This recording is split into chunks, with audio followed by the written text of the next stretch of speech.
Hello বন্ধুরা, এই যে দিদিভাই আর বোনই যাচ্ছে বিয়ে বাড়িতে। দিদিভাইয়ের মামাতো বোনের বিয়ে, ওরা চলে গেল। এই যে গোপু সোনা যাচ্ছে দিদুন বাড়ি, ও বাড়িটার দিকে তাকিয়ে টাটা করে দিচ্ছে।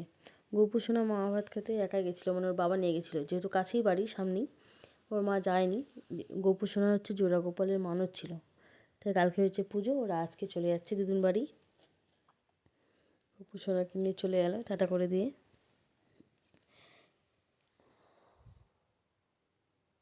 এখানে কুণাল আর জয়, মানে এটা হচ্ছে আমার দেওর, ওর আগে ছিল গঙ্গারামপুরে এই যে হুডি কিনতে। আমি পরেই দেখা কেমন লাগছে দেখি।